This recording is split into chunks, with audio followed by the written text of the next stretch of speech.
bonjour, bonsoir, selon l'heure à laquelle tu nous suis.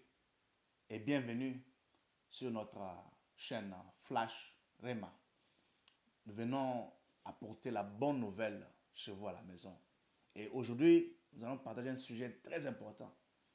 Et notre thème d'aujourd'hui, c'est oui, la prière déclenche. La prière est un déclencheur. Un déclencheur, c'est quelque chose qui allume un départ. Comme nous savons, la prière, c'est une communication. C'est ça, notre manière de communiquer avec notre Dieu. Dieu, en tant qu'esprit, par la prière, nous retournons dans notre état spirituel pour communiquer, parler avec notre Père spirituellement. Et à travers la prière, on a la réponse ou la lumière qui nous aide et qui nous oriente. Alors, sans plus tarder, nous allons lire le passage sur Jacques, chapitre 5, le verset 13. Écoute, mon frère. Si tu as ta Bible aussi, ce sera beaucoup mieux pour comprendre de quoi nous parlons. Jacques dit ceci. Quelqu'un parmi vous est-il dans la souffrance? Qu'il prie. Quelqu'un est-il dans la joie? Qu'il chante des cantiques. Ici, Jacques commence d'abord à nous rappeler.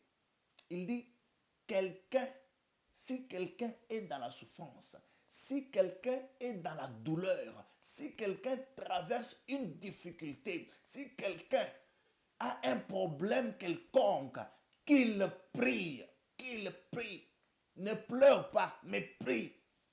C'est pourquoi aujourd'hui je te dis que la prière est un déclencheur. Parce qu'en priant, tu vas recevoir ce que nous appelons la révélation. En priant, tu vas recevoir ce que nous appelons la puissance de Dieu. Et cette puissance te donne le courage que tu as perdu. Cette puissance te donne la force que tu as perdue. Cette prière déclenche une force, déclenche une puissance. Cette prière que tu vas faire déclenche l'espoir que tu avais perdu.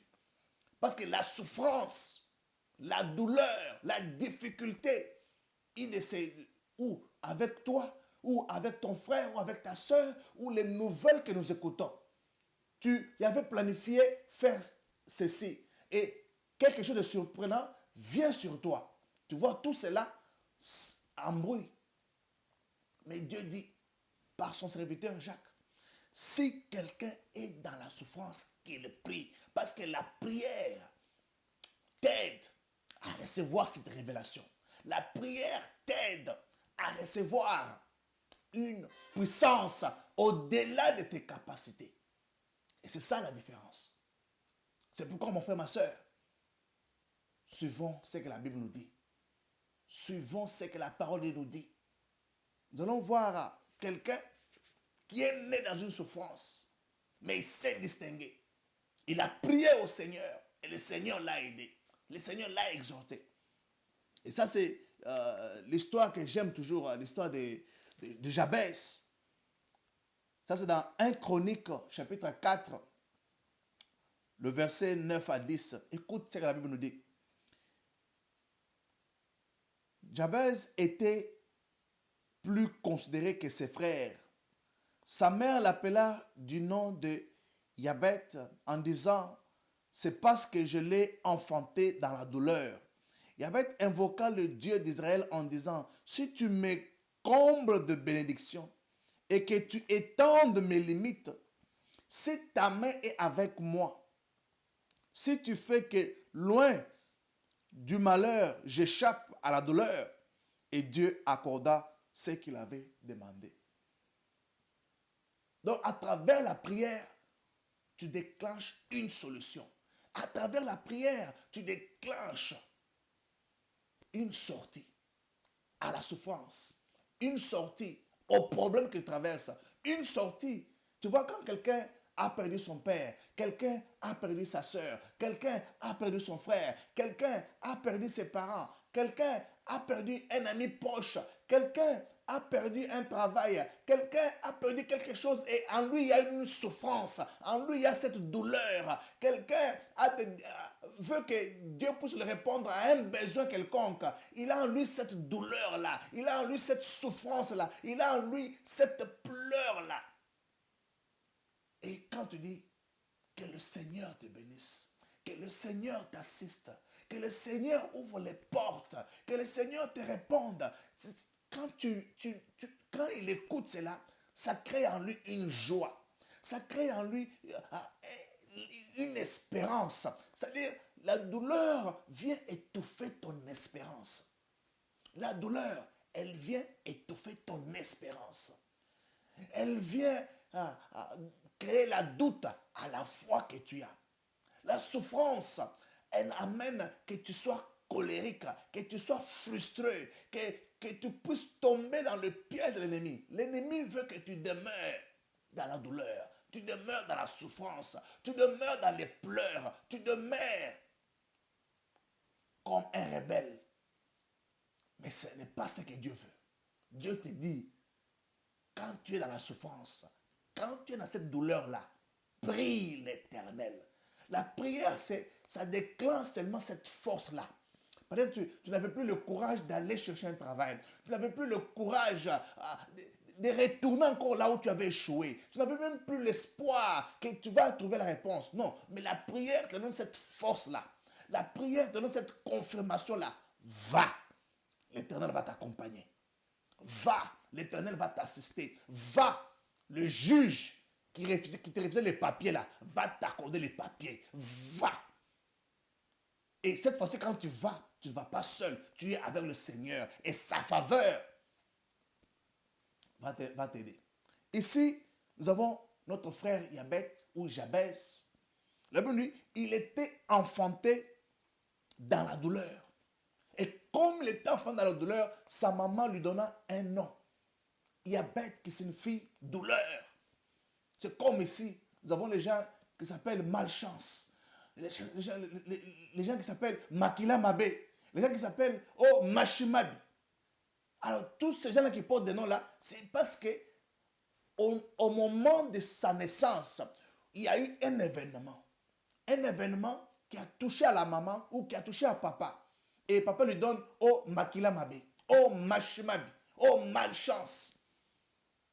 Et nous maintenant, au niveau où nous en sommes, quand nous voyons quelqu'un avec ce nom-là, on se dit que non, sûrement il y a eu un événement au moment de sa naissance. Mais cet homme, il dit, il invoqua l'Éternel. En d'autres termes, il pria.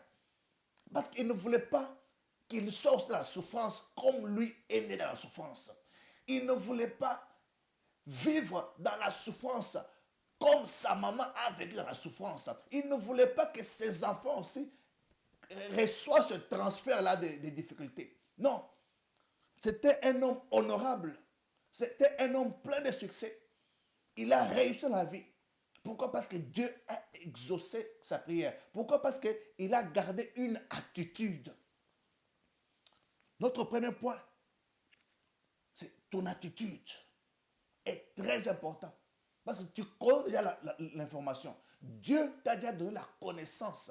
Et comme nous savons, la connaissance libère. Et comme il est informé que je ne pourrai pas vivre dans la douleur, il avait une attitude positive pour ne pas manquer. Il veut dire, il invoqua l'Éternel en disant que si tu me combles de bénédictions et tu étendes mes limites, si ta main est avec moi et si tu fais éloigner la douleur, elle veut dire Dieu accorda sa prière. En d'autres termes, Dieu répondra à sa prière. Mon frère, ma soeur, oui, Dieu répond à nos prières. Bien sûr, on ne va pas venir à la prière, on ne va pas prier Dieu dans le désordre, non.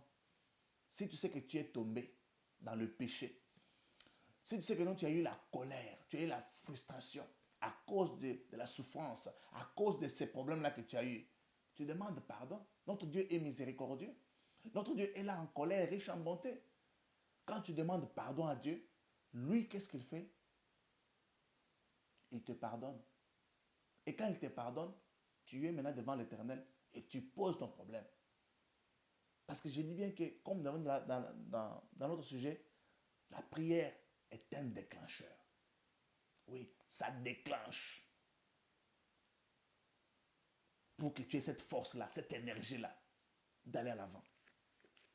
Alors, comme je disais, ton attitude compte quand tu es dans une souffrance.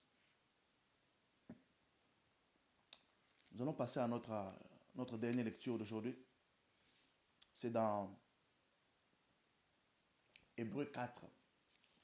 Hébreux 4, nous lisons de 15 à 16. Écoute ce que la parole nous dit, mon frère, ma soeur.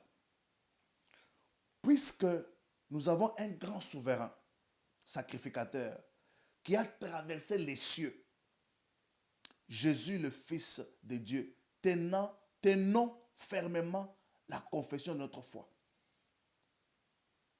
Car nous n'avons pas un souverain sacrificateur incapable de compatir à nos faiblesses, mais il a été tenté comme nous à tout égard sans commettre de péché.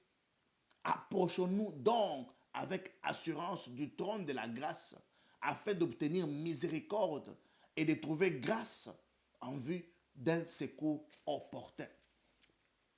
La Bible nous dit, tenons fermement la confession de notre foi. Notre foi en Jésus-Christ. C'est que dans le temps de douleur, tu l'invoques. Je ne dis pas que la prière, en priant, tu as ton argent ou tu as la réponse. Non, la prière est un déclencheur à la réussite. La prière est un déclencheur à la solution. La prière, c'est ça même la force là même. C'est ça même, c'est la connexion que tu as maintenant. Le courage. Parce que quand tu es dans la douleur, quand tu es dans la souffrance, quand tu es dans la misère, il n'y a pas d'espoir. Parce que tu dis, mais je vais manger comment? Je vais me nourrir comment? Je vais résoudre ce problème-là comment? C'est-à-dire que tout ce que tu vois, ça ne marche pas. Et cela perd. Tu perds confiance. Tu perds la foi. Mais je demande que tu aies l'attitude positive. Comme il nous dit ici, tenons fermement la confession de notre foi. Donc, ça veut dire que nous devons garder notre foi en Jésus-Christ. Que le courage que j'ai perdu, je vais l'avoir en Christ. La faveur que je ne voyais pas, je vais les retrouver en Christ. La force que je n'avais pas pour aller demander encore. C'est quand tu vas quelque part, on ne t'accorde pas l'accès. Ou tu demandes un travail, on ne te donne pas le travail. Si tu écoutes des témoins des gens, il est allé la première fois, ils ont refusé. C'est comme quelqu'un qui demandait le visa. Beaucoup de gens, ce n'est pas tout le monde qui a eu le visa le même jour directement. Non. Il y a des gens qui sont partis, une fois, ça n'a pas marché. 2 fois, ça n'a pas marché. 3 fois, ça n'a pas marché. Et après, ils ont reçu le visa. Moi, la première fois que je suis allé à l'ambassade pour prendre un visa, je n'avais pas reçu le visa. Mais je n'ai pas perdu la foi. J'ai gardé ma foi. Et quand je suis retourné encore, 3e fois, on m'a donné le visa. Parce qu'il y avait la foi, il y avait une attitude. Et notre deuxième point, c'est approche. D'abord, dit, approchons-nous donc avec assurance. Donc, nous nous approchons avec assurance dans le Seigneur. Pourquoi? Parce que lui compatisse à cette douleur, compatisse à cette faiblesse. Mais il veut une chose. Quand tu es dans la souffrance là, prie, approche à l'Éternel. Cette approche, ce n'est pas une approche physique, c'est une approche spirituelle. C'est-à-dire que tu avances avec la foi, tu avances avec conviction vers le Seigneur Jésus-Christ. Il dit, approchons-nous donc avec assurance du trône de la grâce afin d'obtenir miséricorde et de trouver grâce. Dieu donne la grâce à qui il veut. Mais toi maintenant qui prie, toi maintenant qui l'adore, toi maintenant qui les loue, tu t'approches avec cette assurance, avec cette conviction que l'Éternel, lui, est ma réponse. Lui est ma solution. Lui va trouver quelqu'un. Lui va trouver un pont pour me connecter à ma destination, me connecter à la solution que j'ai besoin. Et la Bible dit enfin ici, en vue d'un secours opportun. C'est-à-dire qu'au moment des troubles, l'Éternel est notre secours. Mais comment il viendra à notre secours? C'est en priant. Comment l'argent que j'ai besoin va me parvenir? C'est en criant secours à l'Éternel. Pourquoi? Pour que j'aie la réponse. C'est lui qui nous préserve tout. Mon frère, ma soeur, je voulais seulement te dire que si tu pries, continue à prier. Parce que la prière est un déclencheur. La prière, c'est elle qui te redonne encore cette force-là. C'est ça encore qui te redonne encore cette puissance-là. C'est encore à travers la prière que tu as les révélations, les choses cachées, les choses que tu ne voyais pas, mais Dieu te les révèle. Pourquoi? Parce que tu as eu cette communion, cet contact avec le Seigneur. Que mon Dieu te bénisse, que mon Dieu t'assiste, que tu ne perds pas la foi, mais que ton attitude reste positive, que tu t'approches vers l'Éternel, que tu t'approches avec assurance, avec détermination, avec conviction vers l'Éternel. Et lui va te préserver. Et lui va t'accorder la solution. Oui, je confirme, la prière est un déclencheur.